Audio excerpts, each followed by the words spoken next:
1984 is about totalitarianism. A totalitarian government is one that tries to control every aspect of life. How people spend every minute of their time, even in private, who they can associate with, what they're allowed to say. A totalitarian government even tries to control what people think and what they believe. George Orwell wrote 1984 in the late 1940s. What he knew about totalitarianism was based on the Soviet Union and Nazi Germany. Those governments had come into being not that long before, and they weren't very well understood yet. What Orwell was trying to do with 1984 was to give his readers a clear picture of what life would be like if a free country like England were under totalitarian rule. 1984 takes place in London. The London in the book is a depressing place. There's never enough to eat, the food's disgusting, there aren't enough clothes or shoes or anything to go around, and the city is pretty dilapidated, except for these giant pyramid-shaped government buildings that rise above the landscape. There's some sort of war going on, though no one really understands what it's about. Rockets frequently explode in the streets and blow people to bits. The worst part is that the government is always watching everything people do. There are these posters of Big Brother, who's supposedly the leader of the government, that say, "Big Brother is watching you." There are thought police who have hidden cameras and microphones literally everywhere. The government can watch you in your home, through your TV screen, and you're not allowed to turn your TV off, ever. There are a lot of things you're not allowed to do in this society, and if you do them, the police might take you away and throw you into a forced labor camp. You're not allowed to have close friends, you're not allowed to be in love, you can't date or have sex with someone you like. You're basically supposed to save all your emotional energy for the party being the government. Then there are things you have to do. You have to watch the government programming on TV, most of its news, some of its exercises. You have to attend pep rallies, including this one called the 2 Minutes Hate. So it's hard to even have time to think your own thoughts, because they're constantly filling your head with propaganda. The main character of 1984 is Winston Smith. He's 39, he has a job in the government, and he lives this horrible, dreary existence without any friends or anyone in his life. At the beginning of the book, he starts writing a diary to talk about how much he hates life in his society, even though writing a diary is one of those things you'd be killed for doing if you were caught. The diary is his place for thinking about his society. It's a place where he tries to imagine if life could possibly be different from the way it is. There's no way for him to know if things were ever different before, because the government has changed all the records of the past and rewritten all the history books.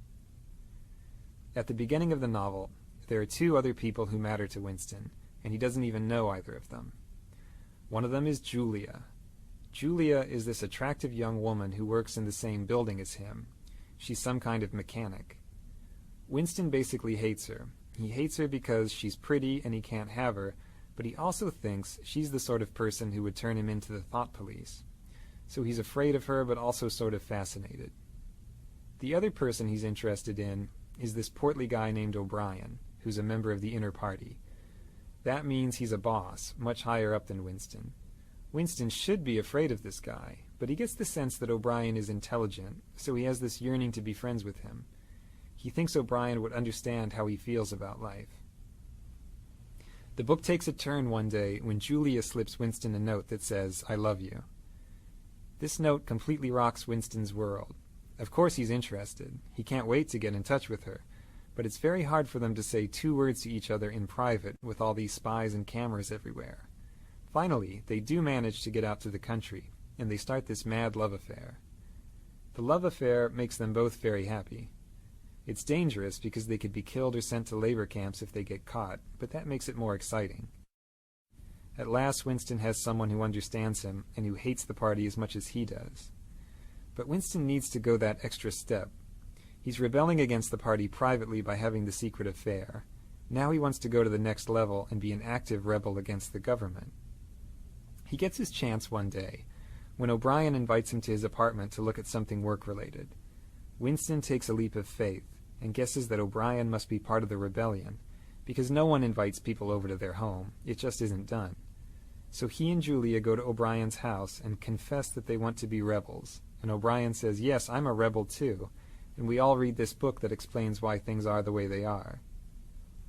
Winston reads the book, and he's blown away by it. Unfortunately, right after he reads it, the thought police bust in and arrest him and Julia and carry them off to the Ministry of Love to torture them. So we learned that O'Brien wasn't a rebel after all. He just wanted to catch Winston. In the Ministry of Love, they torture Winston in all sorts of horrible ways. They break his bones in his teeth, they use electric shock, they starve him, and on and on. He tells them everything he knows, he confesses to everything they ask him, and he tells them everything he knows about Julia.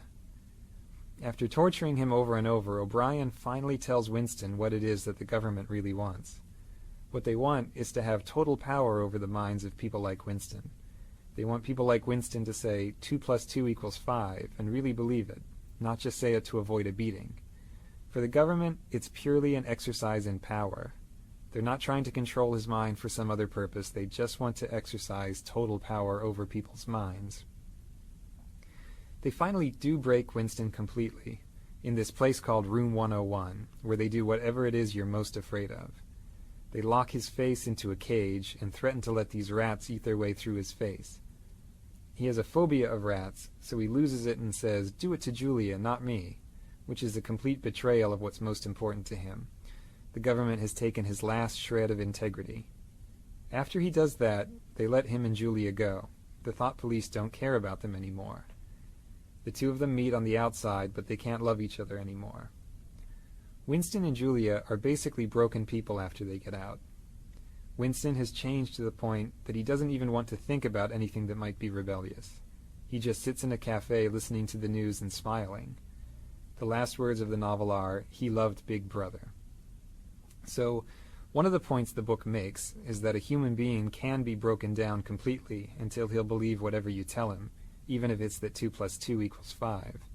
At the same time, the book has a positive message, which is that it's really hard to get inside someone's head to that extent. The government has to go to incredible lengths to brainwash Winston successfully.